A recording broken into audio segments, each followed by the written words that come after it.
Hello guys, അപ്പോൾ പുതിയൊരു വീഡിയോയിലേക്ക് സ്വാഗതം. ഞാൻ നിങ്ങളോട് ഇന്നലെ ആൻസർ കീ വേണമെന്ന് ചോദിച്ചിരുന്നു. അപ്പോൾ നിങ്ങൾ കമൻറ്റ് ചെയ്ത പ്രകാരം നമ്മുടെ 2 മാർക്കിൻ്റെ ക്വസ്റ്റ്യൻസ്, ഇന്നലെ നടന്ന എക്സാമിന് 2 മാർക്കിൻ്റെ ക്വസ്റ്റ്യൻസ് നിങ്ങൾക്കറിയാം 4 എഴുതിയാൽ മതി. പക്ഷേ നമ്മൾ ഈ പറഞ്ഞ 5 കാര്യങ്ങളും നമ്മുടെ ലൈവിൽ പറഞ്ഞു തന്നെയാണ് പറഞ്ഞിട്ടുള്ളത്.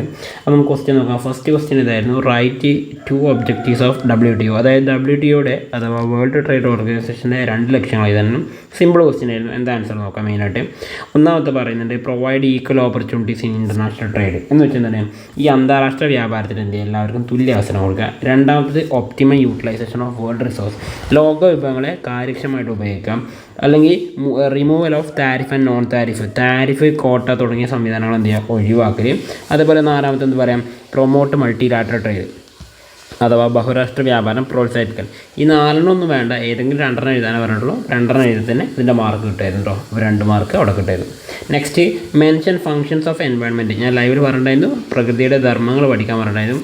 അതിൽ ഒന്നാമത്തെ ഫംഗ്ഷനാണ് നമുക്കറിയാം. First one, provide resources. നമുക്ക് വേണ്ട വിഭവങ്ങളൊക്കെ നൽകുന്നുണ്ട്.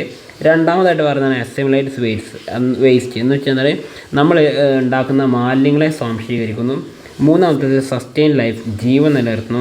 4, പ്രൊവൈഡ് ഈസ്തറ്റിക് സർവീസസ്. എന്ന് വെച്ചാൽ നമുക്ക് നയനമനോഹരമായ കാഴ്ചകൾ സമ്മാനിക്കുന്നു. ഇനി 13ാമത്തെ ചോദ്യം നോക്കാം. ഇവിടെയും കിട്ടും നമുക്ക് 2 മാർക്ക്. 13ാമത്തെ ചോദ്യം 2 യൂസ് എഴുതാനാണ് പറഞ്ഞത്. സ്റ്റാറ്റിസ്റ്റിക്സിൻ്റെ എക്കണോമിക്സിലെ 2 ഉപയോഗങ്ങൾ എഴുതാനാണ് പറഞ്ഞത്. അപ്പോൾ ഞാൻ 3 ഇവിടെ കൊടുത്തിട്ടുണ്ട്. ഇതിൽ ഏത് വേണമെങ്കിൽ നിങ്ങൾക്ക് എഴുതി ഇഷ്ടപ്പെട്ടത് എഴുതി വെക്കാം. അപ്പോൾ ഒന്നിതാണ് അണ്ടർസ്റ്റാൻഡ് എക്കണോമിക് പ്രോബ്ലം, ഒരു സാമ്പത്തിക പ്രശ്നത്തെ മനസ്സിലാക്കുന്നു. 2, ഈ പറഞ്ഞ സാമ്പത്തിക പ്രശ്നത്തിന് എന്ത് ചെയ്യുന്നു, അതിൻ്റെ കാരണങ്ങൾ കണ്ടുപിടിക്കുന്നു. 3, ഈ പറഞ്ഞ സാമ്പത്തിക പ്രശ്നങ്ങൾക്ക് പരിഹാരമായിട്ട് സ്യൂട്ടബിൾ പോളിസികളും പ്ലാനുകളും തയ്യാറാക്കുന്നു, പദ്ധതികളും നയങ്ങളും തയ്യാറാക്കുന്നുണ്ട്. Last one, predict future economic trends. Okay, നമ്മുടെ ഈ ഭാവിയിലെ പ്രധാനപ്പെട്ട സാമ്പത്തിക ട്രെൻഡുകൾ എന്തൊക്കെയാണെന്നുള്ള കാര്യം പ്രഡിക്റ്റ് ചെയ്യുന്നുണ്ട്. ഇങ്ങനെയാണ് 13ാമത്തെ ക്വസ്റ്റ്യൻ ആൻസർ ചെയ്യേണ്ടിരുന്നത്.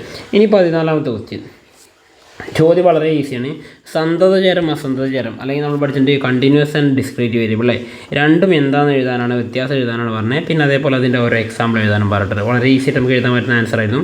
അപ്പോൾ ഇതിൻ്റെ ആൻസറായിട്ട് നമ്മൾ എഴുതേണ്ട കാര്യം എന്ന് പറഞ്ഞാൽ, ഫസ്റ്റ് ഓഫ് ഓൾ നോക്കിക്കോളൂ, എന്താണ് സന്തതചരം എന്ന് പറഞ്ഞു കഴിഞ്ഞാൽ ജസ്റ്റ് നമ്പേഴ്സും അതിൻ്റെ കൂടെ ഫ്രീക്വൻസി മാത്രം ഉണ്ടായിരിക്കും അല്ലെങ്കിൽ നമുക്കിവിടെ എഴുതാം ഫൈനൈറ്റ് നമ്പേഴ്സ് എന്ന് എഴുതിയേക്കാം. കൃത്യമായ എണ്ണം നമ്പറുകളെ ഉണ്ടാവുള്ളൂ, അതിൻ്റെ അപ്പുറത്തേക്ക് ഉണ്ടാവില്ല.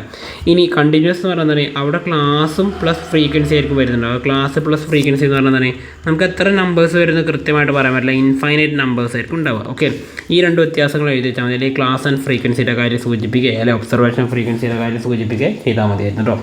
നെക്സ്റ്റ് നമുക്ക് ഇനി നോക്കാനുള്ളത് പറഞ്ഞാൽ അതിൻ്റെ ഓരോ എക്സാമ്പിൾ എഴുതാനാണ് പറഞ്ഞത്. ഇപ്പോൾ എക്സാമ്പിൾ നോക്കുകയാണെങ്കിൽ ഫസ്റ്റ് ഓഫ് ഓൾ ഇവിടെ കൊടുത്തിട്ടുണ്ട് income of 5 people in A family. എന്ന് വെച്ചാൽ എന്താണ്, ഒരു കുടുംബത്തിൽ 5 പേരല്ലേ, അത് കൃത്യമായ എണ്ണ തന്നിട്ട് 5 പേരുടെ ഇൻകം എന്ത് ചെയ്യാം, നമുക്കതിൽ യൂസ് ചെയ്യാം. എന്നാൽ നേരെ മറിച്ച് ഒരു ക്ലാസ്സിലെ കുറച്ച് കുട്ടികളുടെ എത്ര എണ്ണ എന്ന് പറഞ്ഞിട്ടില്ല. അപ്പോൾ ആ എത്രയും കുട്ടികളുടെ അവരുടെ ഹൈറ്റ് അത് നമുക്ക് എന്താ ചെയ്യുക, കണ്ടിന്യൂസ് വേരിയബിളായിട്ടാണ് പറയാറുള്ളത്. അപ്പോൾ ഡിസ്ക്രീറ്റും കണ്ടിന്യൂസ് നമ്മൾ ഒരുപാട് വട്ടം ലൈവിൽ പറഞ്ഞ പോയ ക്വസ്റ്റ്യൻ ആയിരുന്നു. വളരെ ഈസി ആയിട്ട് ചെയ്യാൻ പറ്റുന്ന ആൻസർ ആയിരുന്നു അത്. നെക്സ്റ്റ് ക്വസ്റ്റ്യൻ എന്ന് പറഞ്ഞാൽ 15ാമത്തെ ചോദ്യം, അതായത് steps towards making A project. ഒരു പ്രോജക്റ്റ് തയ്യാറാക്കുമ്പോഴുള്ള പ്രധാനപ്പെട്ട സ്റ്റെപ്പുകൾ എഴുതാനാണ് പറഞ്ഞത്. നമുക്ക് അറിയുന്നത് തന്നെ എല്ലാ സ്റ്റെപ്പുകളും നമ്മൾ പഠിച്ചിട്ടില്ല, എന്നെ നോക്കിക്കോളൂ. ഒന്നാമത്തത്, ഐഡൻറ്റിഫൈങ് എ പ്രോബ്ലം. ഒരു സാമ്പത്തിക പ്രശ്നം മനസ്സിലാക്കുക, അല്ലെങ്കിൽ അതിൻ്റെ ഏരിയ ഓഫ് സ്റ്റഡി, പഠന മേഖല തിരിച്ചറിയുക. 2, ചോയ്സ് ഓഫ് ടാർഗറ്റ് ഗ്രൂപ്പ്, നമ്മുടെ ഈ പറഞ്ഞ ഗ്രൂപ്പിനെ തിരഞ്ഞെടുക്കൽ. 3, കളക്ഷൻ ഓഫ് ഡാറ്റ, നമുക്ക് വേണ്ട വിവരങ്ങൾ ശേഖരിക്കൽ. 4, organisation and presentation of data, നമ്മൾ ശേഖരിച്ച വിവരങ്ങളെ കൃത്യമായിട്ട് അടുക്കും ചിട്ടയോട് കൂടിയിട്ട് വെക്കുകയും അതുപോലെ മറ്റുള്ളവരുടെ മുമ്പിൽ അതിനെ അവതരിപ്പിക്കുകയും ചെയ്യുന്ന ഉദ്ദേശിക്കുന്നത്. 5ാമതായിട്ട് പറഞ്ഞ analysis and interpretation of data, നമുക്ക് കിട്ടിയ വിവരങ്ങൾ എന്ത് ചെയ്യുക, ആ ഡാറ്റയെ കൃത്യമായിട്ട് അനലൈസ് ചെയ്യുക, അതേപോലെ തന്നെ അതിനെ വ്യാഖ്യാനിക്കുക. 6ാമതായിട്ട് പറഞ്ഞാൽ കൺക്ലൂഷൻ, നമ്മളിതിനെ ഉപസംഹരിക്കുക. Last one, bibliography. അപ്പോൾ ഇത്രയും കാര്യങ്ങളായിരുന്നു നമ്മുടെ ക്വസ്റ്റ്യൻ ആൻസറായിട്ട് നിങ്ങൾ ചെയ്യേണ്ടിരുന്നത്. വളരെ ഈസി ആയിട്ട് നിങ്ങൾക്ക് ചെയ്യാൻ പറ്റുന്നതായിരുന്നു.